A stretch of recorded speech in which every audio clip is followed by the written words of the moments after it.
You know, when viewers are tuned in, we tend to hear about it and see about it on social media. And there is a topic that we covered a couple of months ago about being a mom and having cancer and how to get through that and how to talk to your kids about it. And we had two moms in. One of them was Michelle Riccio. She had terminal breast cancer. She came in, she was brave, she talked about the fight, she talked about how she didn't think in terms of, you know, walking her son down the aisle when he was older. She thought in terms of, am I gonna make it to his kindergarten graduation? She didn't make it. Oh.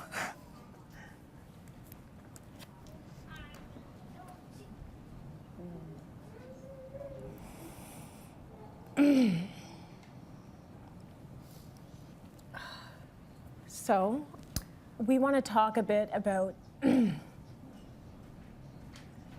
people who are going through hard times during the holidays. Yeah. She leaves her husband behind and her child. We're making a donation to Rethink Breast Cancer, us at Cityline in Michelle's name.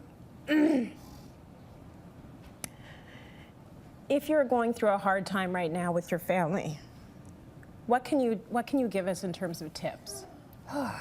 So, this is a story about refocus. Mm-hmm. And there's a lot of times for people that this is a wonderful time, and there's a lot of families this is a painful time.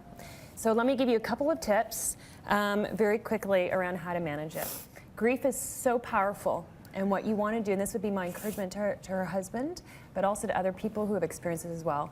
You need to give time to grief, and you need to take time from grief. Mm-hmm. If you don't separate it, what happens is it literally takes over your life. Mm-hmm. Okay, and especially with people who, that when they've had either a child die or a spouse die, if they don't really learn to compartmentalize it, it literally, it's this cloud, and then they can't really be present with the children that they have. Mm-hmm. Right? Mm-hmm. So what I'd be encouraging him to do, and other people who have lost somebody this year, is think about what's one tradition that you can do to really honor that person, so you are paying attention to your grief. You're allowing yourself to be really, really, really sad. Yeah. You're giving time to it, and then you take time from it. Say, you know what, it's okay for me to be present with the people that I have. Right. Because one of the biggest concerns I have when I work with families through grief is that when they don't do that, then they're not present with the people that are surviving. Right. And the children don't really feel like all of a sudden they feel like they've lost their other parent. Mm-hmm. Okay, so this is really important. You give time to grief, you give time from grief, and you allow yourself to still laugh and still to have fun, and it's okay. Yeah. And a wonderful way to kind of remember it is ask yourself, how would Mom want us to celebrate this season? Right. Right? What would she want us to do? And what are 3 lessons that we can be doing and living with how she, you know, that impression that she has on us? Thank you for the tips. They're practical, they're doable. Remember to give back this holiday season. Not everyone is having an easy time with it. And donate if you can so that we can try and help the people that are going through this awful disease. Let's go to break. We've got more coming up. Stay with us.